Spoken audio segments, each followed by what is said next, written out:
Welcome to World War I Centennial News, episode number 86. It's about World War I then, what was happening 100 years ago.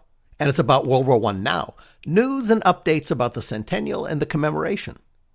Now, as many of you know, we've extended the podcast to include a Twitter handle, at the WW1 Podcast. That's at THEWW1 Podcast. This lets us include images and details from the show. You can ask us questions, make comments, get a link that you missed, or even ask us to drop a note to one of our guests for you. Because it's more than just a podcast. It's a conversation about the war that changed the world. This week, 100 years ago, we take a look at the Army Air Service. Mike Shuster reflects on the mindset of the combatants who think that war may simply have become a habit. Dr. Edward Lengel brings us the final chapter of the 28th Division, the Pennsylvania National Guard Doughboys, as they fight in Fismette. Then, U.S. World War I Centennial Commissioner John Monahan tells us more about the American Legion and the planned Armistice Centennial events. Video game visionary Yoan Fanise joins us from Europe for an inside scoop on the upcoming World War I game release, 11/11 Memories Retold. We're joined by reenactors and brothers Seth and Garrett Moore, and The Buzz, where Katherine Akey highlights some of the World War I posts and stories from social media. World War I Centennial News is brought to you by the U.S. World War I Centennial Commission, the Pritzker Military Museum and Library, and the Star Foundation. I'm Teo Mayer, the Chief Technologist for the Commission and your host. Welcome to the show.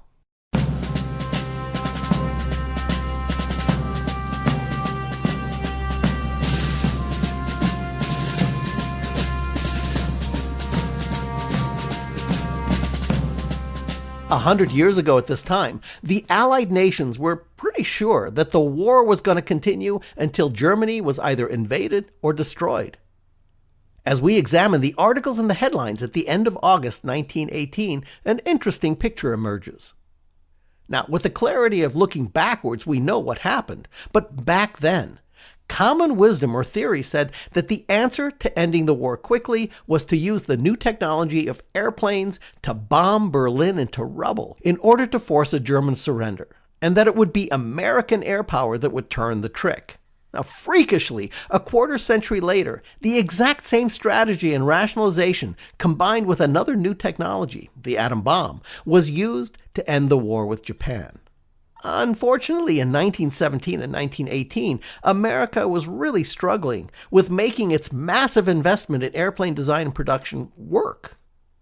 So, with that as a setup, we're going to jump into our Centennial Time Machine and go back 100 years to explore the headlines and the articles from the Official Bulletin, the government's War Gazette, and the New York Times, filled this week with speculation and controversy about the war in the sky.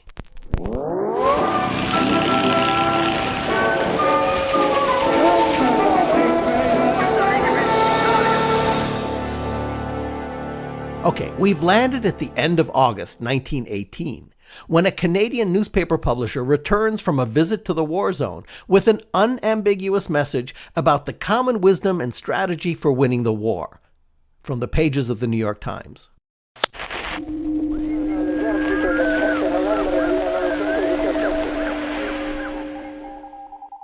Dateline, August 30, 1918. Headline, Call on America for Victory in the Air. That his overseas program, says Quebec publisher returning to Canada from the front. It will conserve Allied lives.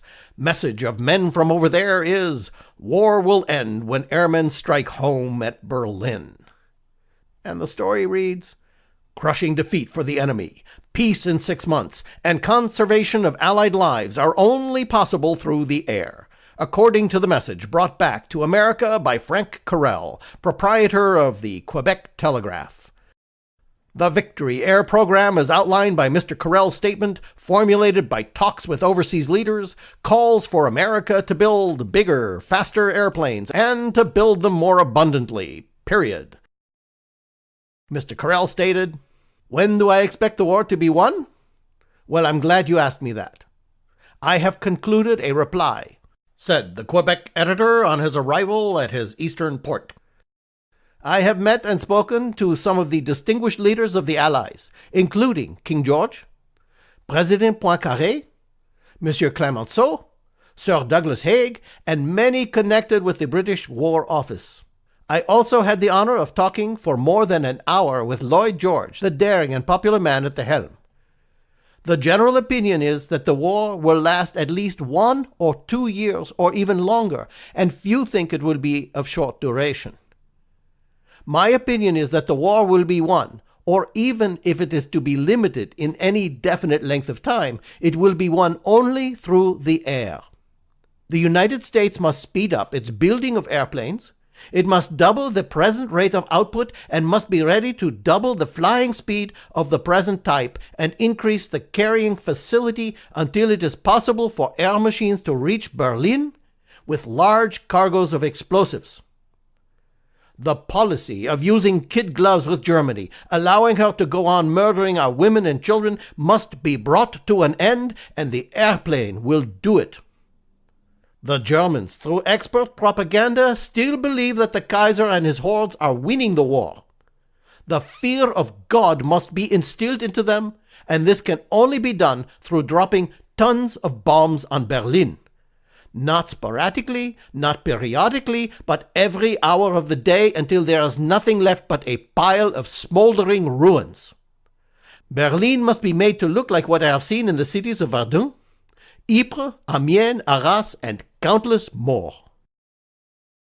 Well, even though the first powered flight happened in America by the Wright brothers at Kitty Hawk, and even though the country has committed to the single largest federal appropriation in the nation's history to its aircraft design and manufacturing endeavor for the war effort, things are just not going that well, to the point where a big congressional investigation has been pressuring the administration to change its management of that endeavor. And this week, 100 years ago, the administration responds. Dateline, August 27th, 1918. A headline in the New York Times reads, Ryan appointed to direct Army's entire air plans. Baker gives him title of Second Assistant Secretary of War with full powers. Changes approved by President. And intended to meet Senate demand for separate department. And the story reads, Washington. Swiftly, upon the heels of the disclosure made in the Senate Military Committee report upon the Army aircraft investigation, the announcement was made today by Secretary of War Baker of the selection of John D. Ryan to act as Second Assistant Secretary of War with full responsibility to oversee the Army's air service. Secretary Baker made it plain that the changes announced were being instituted with the full concurrence of President Wilson. It is the President's answer to the recommendation of the Congressional Thomas Report on the aircraft investigation for the creation of a Department of the Air to unify the nation's air activities. John D. Ryan, as Second Assistant Secretary, is designated Director of Air Services and is charged with the responsibility of procuring and furnishing to the Army in the field the equipment and the personnel required for the air service, and is given supervision, control, and direction over the Bureau of Aircraft Production and the Bureau of Military Aeronautics with full power, completely to coordinate their activity and to develop and carry out the air program. Mr. Ryan will select a new head for the Bureau of Aircraft Production. So, as the administration works hard on getting the fledgling and vital industry effective, the airplane takes a central role in the 1918 end-of-summer Labor Day celebration, a big holiday for the workers and unions toiling on the war effort. Dateline, August 30, 1918. A headline in the New York Times reads, Airplanes to lead Labor Day parade will drop leaflets on line telling of workers' part in the war.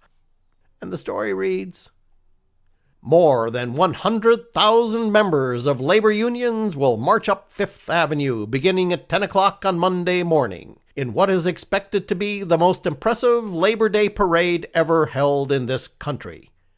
American, French, British, and Italian airplanes will drop leaflets on the line, telling how the foundation of the coming Allied victory is based on the labor, which makes the airplanes, the munitions, and the ships.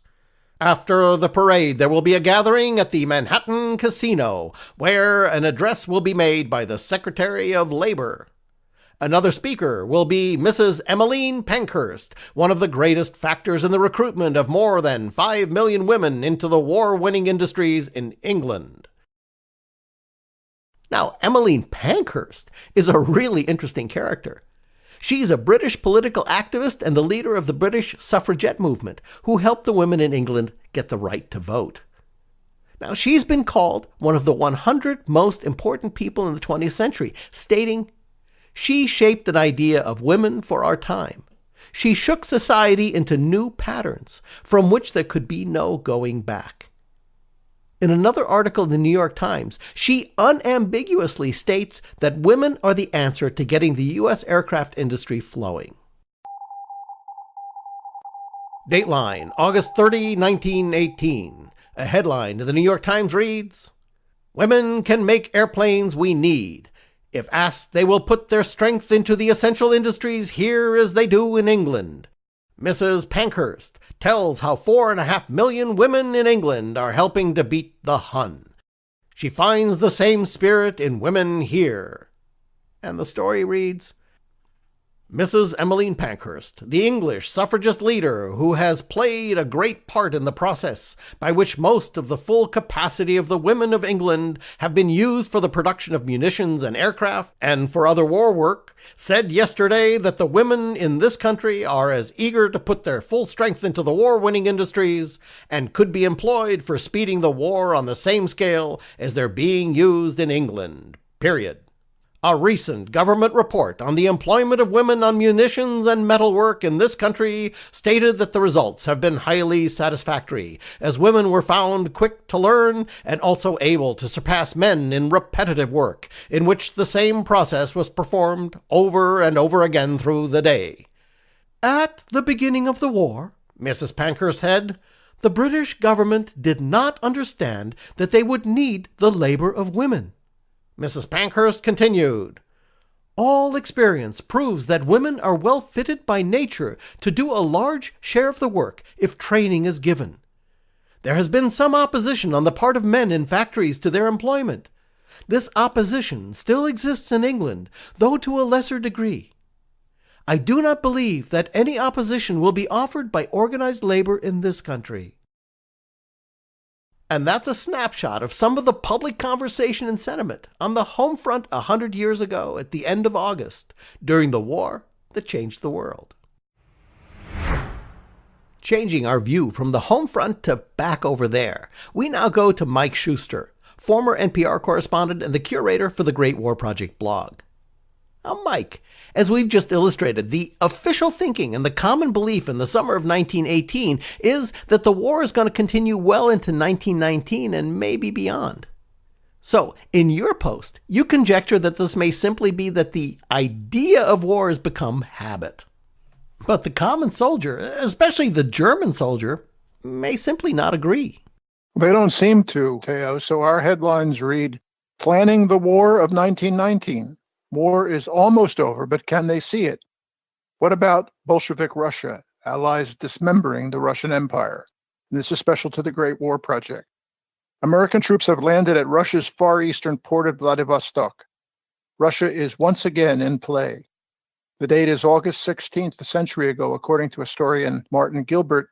It is only the first stage of the Allied extension of their forces far beyond the limits of Europe and the Western Front. The next day, reports Gilbert, the Allies extend their presence in the Middle East. A British force, having come northward from Persia, entered the city of Baku on the Caspian Sea. It is a British challenge to the Germans and the Bolsheviks in the Caucasus. It is also a move to cut off Russia from the Germans, but that can only occur if the British set up a puppet of their own in Russia. So far, that is not taking place. But then an unexpected twist. Germany persuades Bolshevik Russia to sign a supplementary peace agreement in which the Bolsheviks promise to fight against the Allies in northern Russia. In what they perceived as their national interest, Gilbert writes, Lenin and the Kaiser were making common cause. Among the provisions of this agreement, Germany takes possession of all Red naval vessels and facilities in the Black Sea. In late August, on the Western Front, reports historian Norman Stone, the Germans are taken by surprise. In the first day of renewed fighting, a triumph, according to historian Stone, almost 50,000 prisoners were taken by the end of the operation. There is a mysterious process in the defeat of any army, writes Stone, the point at which the men give up hope. The German army's morale began to break, reports historian Stone, in late July, a century ago. When the Kaiser asks his commanding general what had gone wrong, the general responds that the men were just not fighting anymore. Thousands were surrendering. And Stone reports men were reporting sick in greater and greater numbers. As of late August, the war is almost over. It was obvious enough, writes Stone, but the belligerents, Britain, France, the United States, and Germany, don't know that. They are all planning to continue the war into 1919. Such was the habit of war-making, writes Gilbert, and such was the impact of that infinite hatred over 4 years, that London, Paris, and even Berlin continued to think in terms of renewed offensives, retrenchment, and the war of 1919. It was obvious enough in Germany's case that it would be defeated. The record is quite clear. She had lost over 1 million men between March and July, and a further 750,000 in the succeeding month. There was also a crisis in the German war economy with plant wearing down, Stone writes. No doubt the country could have fought on into 1919, but the end was in sight. It just depended on which leaders had the courage to see it. And that's some of the news from the Great War Project a century ago. Mike Shuster is the curator for the Great War Project blog. The link to his post is in the podcast notes. Now, all analytical thinking and rhetoric aside, on the battlefields of Europe, the war is very, very real indeed. In this week's segment of America Emerges, Military Stories from World War I, Dr. Edward Lengel gives us the third and final chapter of a powerful first-person narrative experience of the actions of the 28th Division, the Pennsylvania National Guard. Now, this is the division that General Pershing dubbed the Iron Men, and for good reason. A warning to listeners, this segment contains graphic descriptions of violence that may be inappropriate for younger listeners. 100 years ago, in August 1918, Pennsylvania's 28th Division marched into the war-torn village of Fismes and established a bridgehead across the river at Fismette. The doughboys engaged in tough street fighting against seasoned and determined German infantry and fought off several counterattacks. Then the Germans sent in the flamethrowers, forcing a fight to the bitter end. Lieutenant Frank Welton of the 111th Regiment commanded a machine gun post situated in a shell hole outside Fismette on August 11th. Alongside the lieutenant sat his Italian striker, Nick DeSazza. Welton remembered, "We sat there and waited, but nothing more happened, and it became too quiet. Nick saw that I was fidgety and started to tell me about his little girl, just 18 years old, just a right, and told of the wonderful wedding he'd put on when he got home.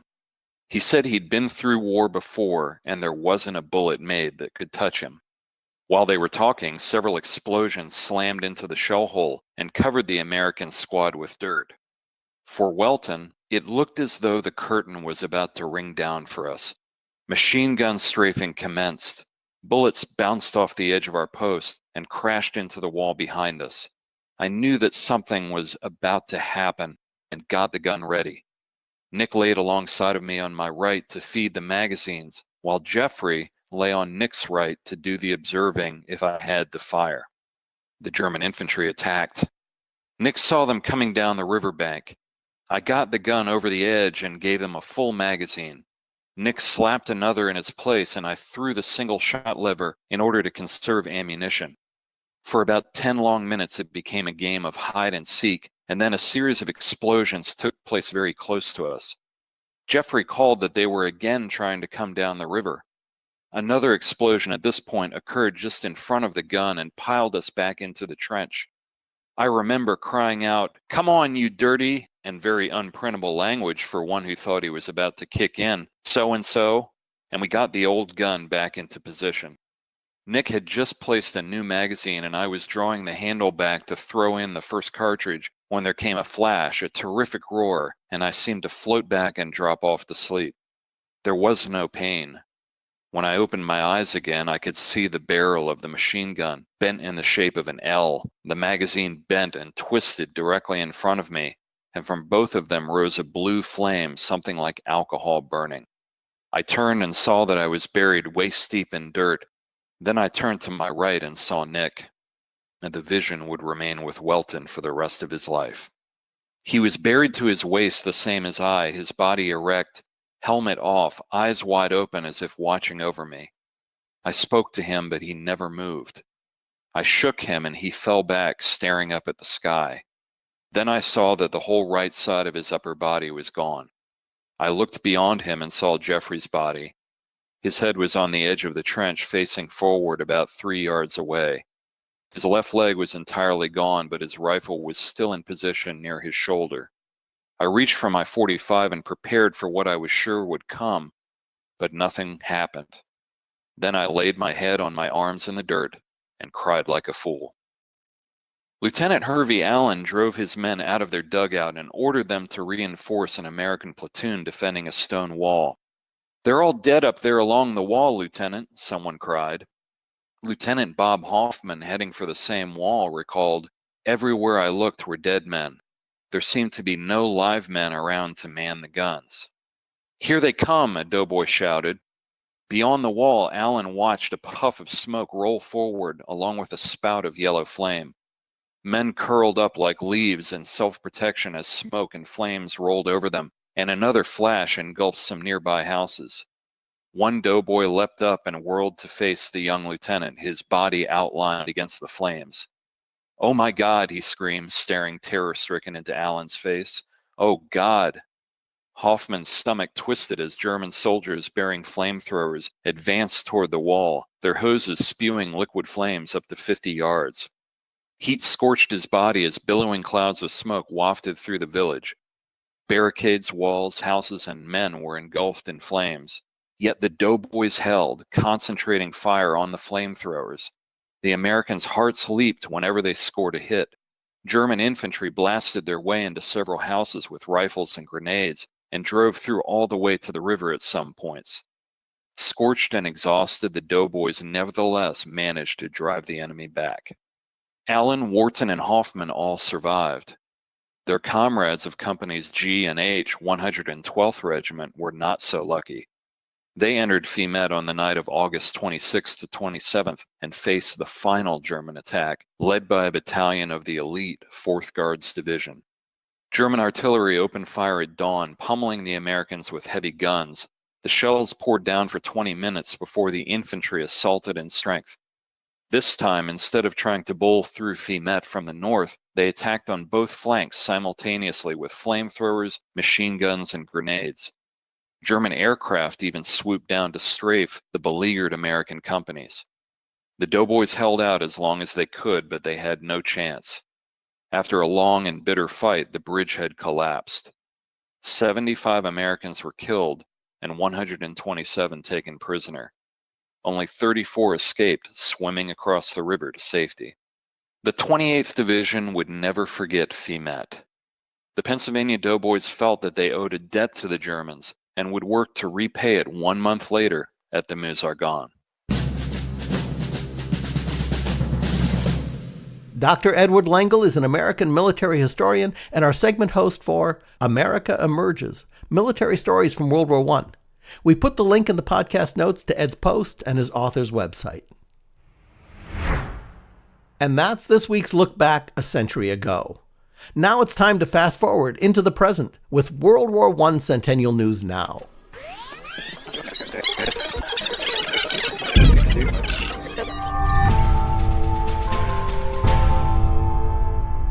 This part of the podcast focuses on now and how the centennial of World War I and the upcoming centennial of the armistice are being commemorated. This week in Commission News, we're joined by World War I Centennial Commissioner John D. Monahan, better known as Jack Monahan. Jack chairs the Commission's Armistice Centennial Events Committee, or ACE Committee. And as they go, a pretty good World War I acronym. Armistice Centennial Events, World War I ACE. Not bad. Anyway, they're planning, organizing, and executing commemorative events marking the centennial of the armistice coming up on Veterans Day, 11/11/2018.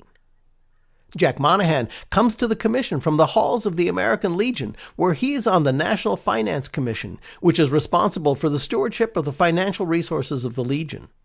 Jack, welcome to the podcast. Well, hello. I'm so pleased to be with you today. Jack, I know that you're not the American Legion's historian, but many of our listeners don't really know the history of the organization. Could you give them a glimpse into how and why the American Legion was founded a century ago? By all means. The American Legion had its genesis, in fact, in World War I, so it is very closely associated with our centennial of the World War. In fact, it was founded by members of the American Expeditionary Forces beginning in March of 1919. And it was a means whereby the members of the American Expeditionary Forces could come together for mutual support and benefit, of course, but also to continue their service to a community, state, and nation as they moved back to the United States. It was what we would call the doughboy spirit, and they were enthused about what they had achieved in defending democracy in France and were determined that they would come together and bring that back home and become a force for good in their home nation. Now, Jack, you're also the chairman of the Armistice Centennial Events Committee, which is pulling together a lot of elements for this really special Veterans Day. It used to be called Armistice Day. Can you provide an overview of what's going to be happening in Washington that weekend? Yes, of course. The Armistice Centennial Committee, which is a subset of the commission, is responsible for organizing the events in Washington, D.C. in and around this centenary of the original Armistice Day, which we now call Veterans Day. And so the committee is very busy in organizing the marking of this particularly special Veterans Day with a number of events at the World War I memorial site known as Pershing Park. And so we will organize events there, including musical, military, and contemporary music. We will have a redux of the very successful concerts that were held in New York by the 369th Experience. And we will also have a film festival of World War I films. And it is, of course, intended to bring emphasis not only on the service and sacrifice of those who serve, but to do it in the place where we intend to honor them permanently in Pershing Park. We will also have a sacred service on November 11th at the Washington National Cathedral. A part and parcel of that, although distinct in a certain way, is our Bells of Peace program. We will mark the hour 11/11/11 local time at the cathedral itself as part of the sacred service, but we also have a program that will be nationwide. Well, yeah, Bells of Peace is both local and national. Now, I know we already have 5 state proclamations to toll the bells, and a bunch more in the wings, and well over 100 organizations that have already signed up to participate. In fact, we have a team introducing all that this weekend at the 100th National Convention of the American Legion in Minneapolis. That's the big annual Legion gathering. It's a huge convention. It's a pretty big deal, isn't it? It is a big deal. The American Legion's National Convention is the governing body of the American Legion, and it's the largest annual meeting, and it will have upwards of 10,000 people in the aggregate from the entire American Legion family, meaning the American Legion, its auxiliary, and the Sons of the American Legion in Minneapolis for this event. Minneapolis is a homecoming of sorts. It is our 100th convention, and so Minneapolis was the location of the very first convention in 1919.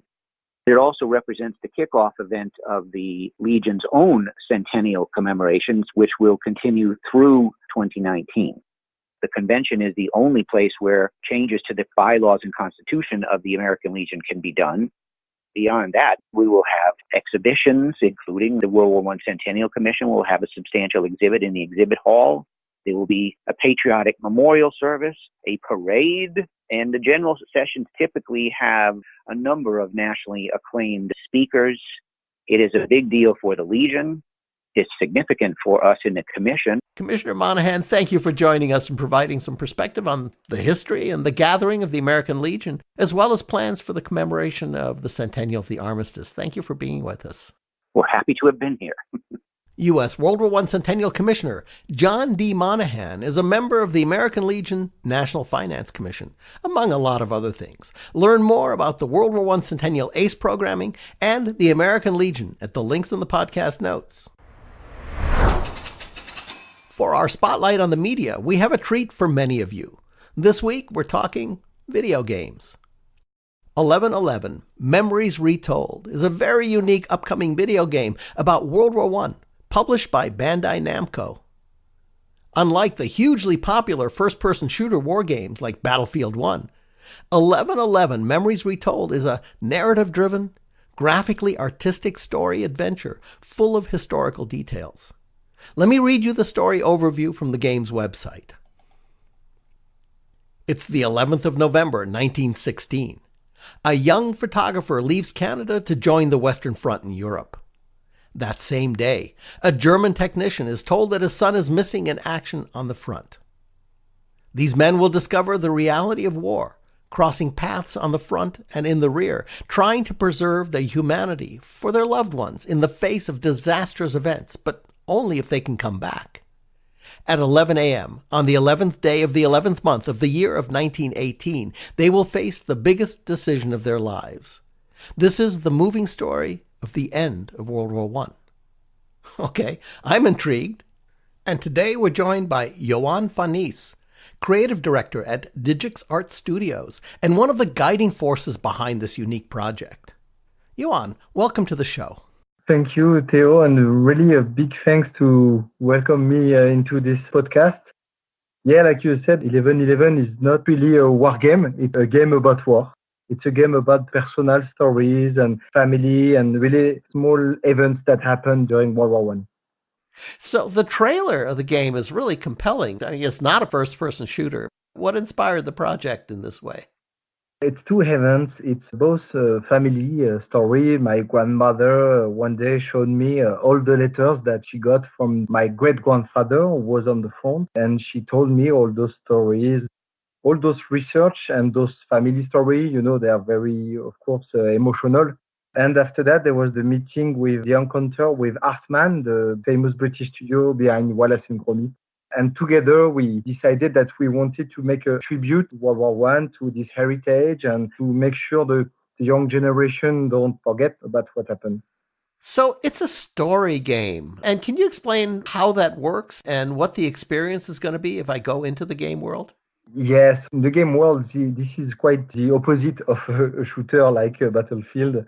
The two characters that you're going to play, Harry the Canadian and Kurt the German, they don't have weapons because one is technician, like engineer on the front, a wire engineer, and the other one is a photographer for the British Empire. And the activity is more about making choice of what you want to say, with who you want to talk in the trenches, for example. So it's more a narrative kind of activity. So you explore and you will find some documents on the floor. You will ask people about things, about your son, about personal stories, and you will discover the story by yourself, in fact. That's wonderful. So the actual history of World War I is a big part of the game. How did you do the historical research and the interaction in 1111? Yeah, this was one of the most passionate parts of the project. It's because we cover from 1916 to 1918, so to the end. And we worked with two historians, one British, Peter Doyle, and one German, because we really wanted to have the both sides all the time. German historian called Robin Schaeffer, because they did a book together before. And this book was a collection of letters from both sides. We worked with them every day. We were using Slack. We have a channel called History. And on this channel, we can ask them a question about, is this true? Is this photo of this uniform is good or not for that time, that place? So it was wonderful. This really isn't a story about enemies. This is a story about people, right?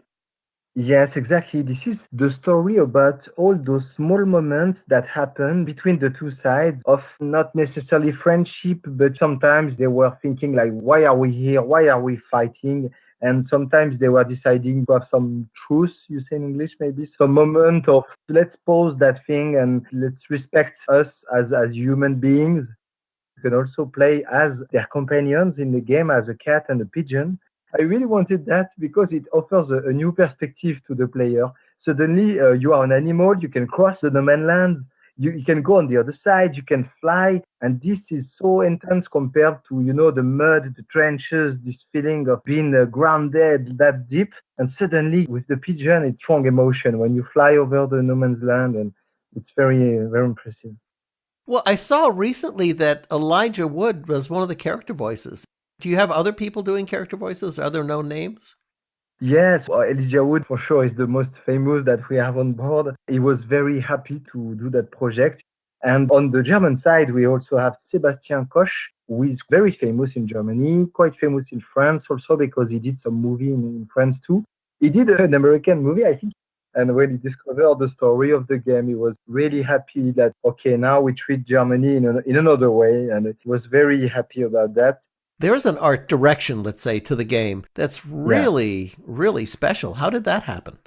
Yeah, I really wanted to go far from the realism because we wanted to portray the emotions and what they feel and not necessarily what is graphic. So there's no graphic violence, there's no blood, like graphic stuff. It's more about the emotions and what they feel. And this painterly style that we did create, it was a big, big challenge to create that painterly. This is the first painterly game in 3D. And we wanted that for a reason, is that it shows the emotion very strongly. You can feel the evolution of the emotion of the characters before the war, during the war, and after the war. Because what we show also is not only the front, but is the rear. And when they go home, you can realize that in their mind, they have changed totally. What age ranges the game? What would be the youngest user that it would make sense to? Yeah, it's a good news because we got the rating last week for US and we are teen. So we are really proud to be teen because we wanted to be accessible to a very wide audience. When is the game shipping and what platforms is it going to be on? So the game will ship in November 9th, so just 2 days before the centenary of the armistice, because we wanted to ship on the 11/11, of course, but it's a Sunday and we cannot launch a game on a Sunday. That's too bad. So yeah, it's going to launch November 9 on Xbox, PlayStation, and PC. Well, that means that on 11/11 people can play it and experience. Yes, we have to do that before, for sure. We cannot miss the date, and that adds a lot of pressure to the team also to not miss the date. We have a hard deadline. Well, congratulations on a really fantastic project. I don't currently have a game platform, and your game may just make me go out and get one. Thank you very much. Yoan Fanise, creative director at Digix Art Studios. Learn more about the game and watch the game trailer by following the link in the podcast notes, or send us an info request via Twitter at the WW1 Podcast, and we'll be posting about the game over the coming weeks on that Twitter channel. This week in our segment, Remembering Veterans, we're joined by two young men that are very unique World War I reenactors. First of all, they happen to be twin brothers. And they're also younger than most reenactors, which is incredibly compelling. When you see the brothers in doughboy uniforms, you realize that they're really the age of the men or the boys that we sent over there. It's kind of powerful. Seth and Garrett Moore are from Columbus, Ohio, and their passion is FWW, the First World War. They collect relics and artifacts from the war and hope to someday open their own World War I museum. We introduced you to these young men a few weeks ago when they were in France participating in a number of reenactments and ceremonies. But now they're here with us live today. Gentlemen, at ease. Welcome to the podcast. Thanks for having us. Okay, the first question, and either you can answer because I happen to know it's going to be the same exact answer no matter who answers. How old are you? We are 19. Double answer. Thank you. So you're literally, and when I see you guys and I see pictures of you guys, I have a whole different reaction because you really are the age that we started sending the boys over there. Is there any special connection in your own minds that generates for you? I guess it's just more of, you just feel more connected to it. Yeah, it's kind of hard to explain. It's like more of like an empathy link or something to it. You just feel like you could be there and it's like a real thing. Yeah, and you know what? Watching you guys, the same happens for the people who see you. So how did you get started and interested in World War I to begin with? We had always been interested in history, when we'd go to the library at school or whatever, we'd check out history books. But 5, 6 years ago, my great grandmother, who was born in 1915, was telling us about various times throughout her life and what she experienced. So I kind of decided once to just ask about what she remembered of the First World War. And she told us when her uncle went off to fight the Germans in 1917. So it kind of started from that point as a family history type thing, and then he quickly evolved into what it is today, collecting and reenacting and so on. So, Seth, reenactment involves some really serious investment, not just time and interest, but money and focus. Is your whole family involved in your passion? When we first started, they kind of thought it was a phase, but more recently, they've kind of come to accept the fact that it's Garrett and I's passion. So, yeah, they're pretty supportive. We wouldn't have all the opportunities we would have gotten and everything. Well, and you're attracting a lot of national attention. And again, I think it's because you actually are representing the real experience. Now, you guys are collectors, uniforms, objects, and, allies and belligerents and all that stuff. Each of you, what do you think is the highlight of your collection?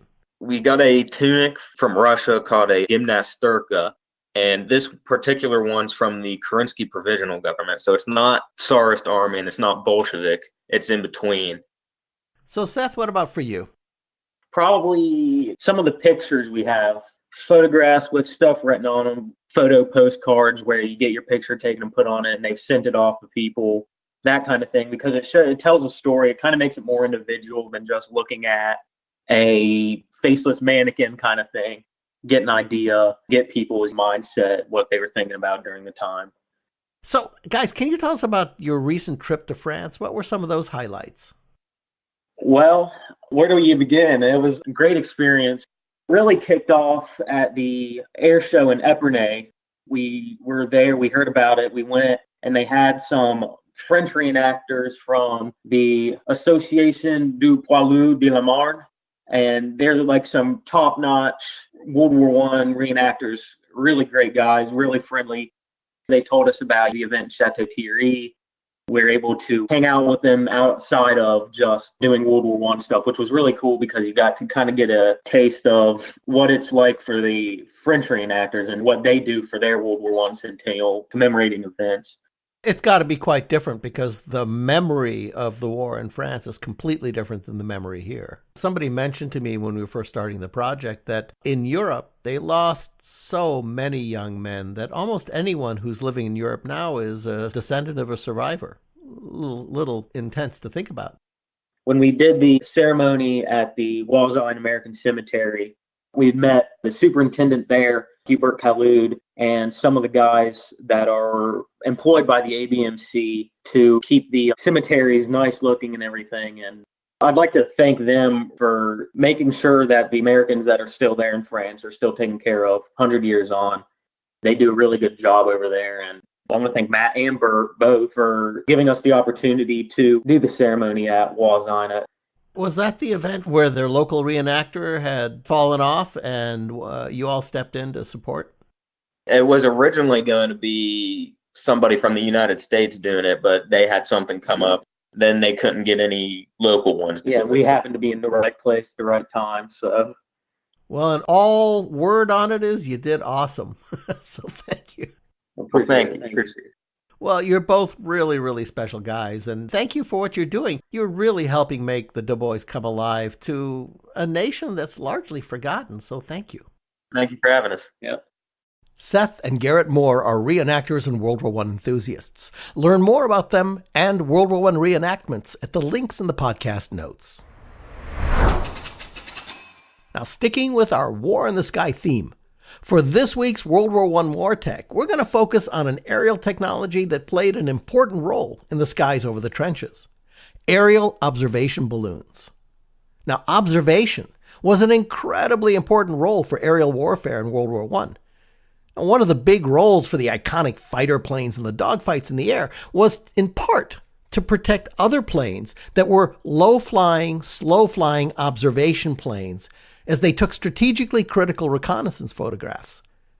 But low, slow observation planes weren't the only easy targets in the sky. Balloons were used a lot as observation platforms right at the fighting front. These hovering mammoths were used for directing artillery fire, which needed spotters and observation well beyond the visual range of ground-based observers. As much as planes were able to record enemy positions and movements on film, having real-time spotters in observation balloon baskets linked to the ground by telephone was essential. It allowed the artillery to take advantage of increasingly larger guns with vastly longer ranges. Now, these balloons don't quite look like the hot air balloons you may imagine. They were often called sausages, or saucisson in French. They were big oblong things with fat fins on the sides to keep them pointing in a direction. And as if being a sitting duck, unprotected over the battlefield, wasn't dangerous enough, the sausage-shaped gas bags were filled with highly flammable hydrogen, making them susceptible to fires started by hot rounds coming from the ground below. They were favorite targets of biplanes that attacked from behind the clouds overhead. And as these balloon busters went after them, flying low at balloon level, well, they often got shot down with anti-aircraft guns from below, but not nearly as often as the balloons did. James Allen Higgs Jr., a native of Raleigh, North Carolina, describes his balloon getting shot down, which happened to him 4 times during the war. We were wearing parachute harnesses with a rope attached to the chute that was stuffed into a bag hanging on the outside of the basket. Our weight would pull the chutes out of the bag. They were supposed to open when we dropped 300 feet. It takes nearly 5 seconds to fall 300 feet from a standing start. And that's an awful long time to wonder whether you're going to live or you're going to die. The parachute opened with a considerable jolt, but it was a really pleasant feeling. Higgs and his fellows got rewarded for jumping out of burning falling balloons. Each time they were shot down, they got 48 hours of leave in Paris to settle their nerves and get ready to go up again. Balloons, an essential part of the aerial repertoire in World War I. We have links for you in the podcast notes, and you can hear a longer segment on James Allen Higgs Jr. that we recorded for the War in the Sky segment of episode 30 in July of 2017. The links are in the podcast notes. All right, for our weekly feature, Speaking World War I, we found a World War I term connected to balloons. If you're in 1918, what do you call the brave, wackadoodle daredevils like James Allen Higgs that got up in those observation balloons on the battlefront? What else? You call them balloonatics. Yeah, they were. They were lunatics to get into those balloon baskets as sitting ducks and prey to planes, sharpshooters, and artillery. The word was a common way to refer to members of balloon units in the First Army. There were 102 American balloon units that were formed during World War I, but most of them were still in the U.S. at the time of the armistice. Only 36 balloon units saw service overseas. Balloonatics. Incredibly brave and maybe slightly crazy American men who hung over the battlefields in baskets, dangling from balloons. And this week's Speaking World War I word. Learn more from the links in the podcast notes. This week in Articles and Posts, where we highlight the stories that you'll find in our weekly newsletter, The Dispatch. Headline: Adopt a Grave Program at Flanders Field American Cemetery. A Flemish family has volunteered to be part of an Adopt the Grave program at the Flanders Field American Cemetery. Flanders Field is a true battlefield cemetery, and the area surrounding the site saw intense fighting during the autumn of 1918. Now, however, Flanders Field Cemetery is a place of peace and contemplation, managed by the American Battle Monuments Commission. Headline: Amiens 100 Student Battlefield Tour Diary is now available online. In August of 2018, students from Australia, Canada, France, the UK, and the United States came together to tour the former World War I battlefields as a part of the commemoration of the centennial of the battle in Amiens, France. 2 groups of students came from the U.S., sponsored with the help of the U.S. World War I Centennial Commission and the National World War I Museum and Memorial as a part of their joint education programs. Read the story in the Dispatch. Headline from the Right blog: Cousins Reunited. How the World War I U.S. occupation of Germany still reverberates a century later. nearly 100 years after it was taken in a German village. A photograph sheds light on a family secret that connected a German man to his cousin he'd never known in faraway Tennessee. In this centennial year, marking the end of World War I, the discovery illuminates a post-war occupation of Germany that most Americans have never heard of. 250,000 U.S. troops held some 2,500 square miles of Rhineland for 4 years after the November 1918 armistice that ended the fighting. Finally, our selection from the official World War I Centennial merchandise shop. Our featured item this week is our charm pendant. Proudly wearing the World War I 100-year charm pendant is a fantastic way for those serving in the military, veteran spouses, and kids to show that we still honor those who served our country 100 years ago. Links to our merchandise shop and all the articles we've highlighted here are in the Weekly Dispatch newsletter. Subscribe at ww1cc.org/subscribe, all lowercase. You can also send us a link request with a tweet at the WW1 Podcast, or follow the link in the podcast notes. And that brings us to The Buzz, the centennial of World War I this week in social media with Katherine Akey. Katherine, what are this week's posts? Hey Teo, we shared a few really exciting and interesting articles this week over our social media accounts. The first comes from the British Films Institute, who recently announced that the world premiere of Peter Jackson's They Shall Not Grow Old will be at the 62nd BFI London Film Festival. The film has been co-commissioned by 1418 Now, the UK's arts programme for the First World War centenary, and the UK's Imperial War Museums. They Shall Not Grow Old has been created exclusively with original footage from the Imperial War Museums and audio from the BBC archives. It's been put through a digital process to sharpen and enhance and bring the footage so into the present that it's hard to believe that what you're seeing was taken 100 years ago. You can read more about the film and its upcoming premiere, which will occur this October. Links are in the podcast notes for you. Last for the week is an article and audio piece from NPR.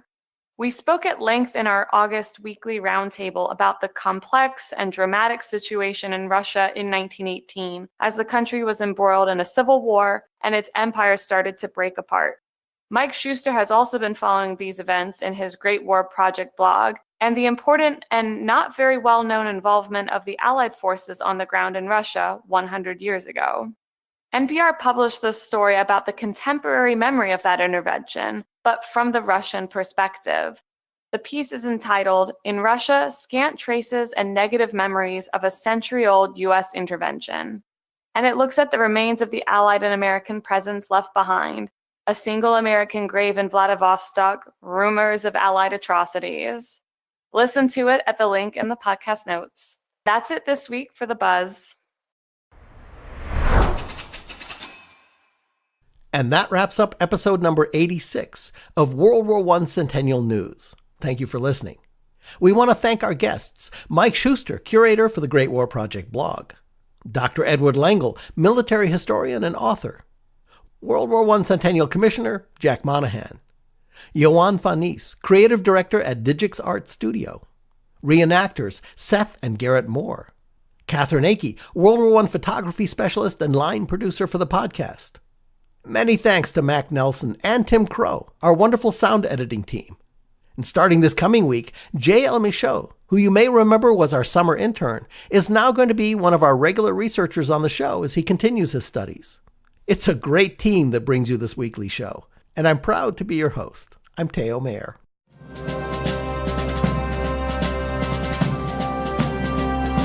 The U.S. World War I Centennial Commission was created by Congress to honor, commemorate, and educate about World War I.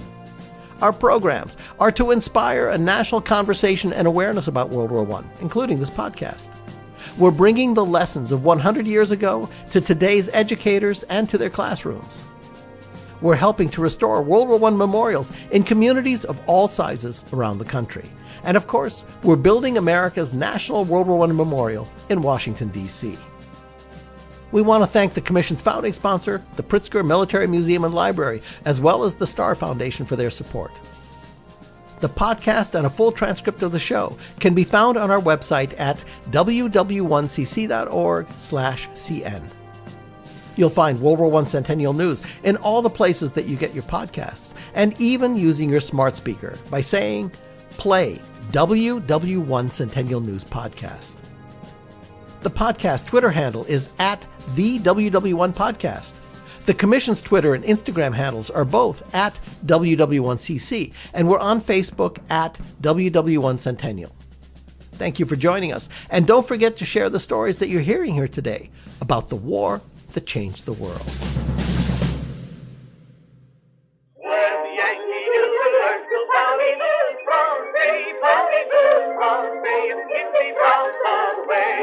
He will call each girl a Marjorie, till every misfit wants a kiss, he'll say wee wee. Auntie bee, auntie booty bye. With a girl with a pearl, you can see him coming on. When Yankee Doodle left him, Polly Boo, from day, when the last we come back, he will keep them all the same. Hope you can join us next week. So long.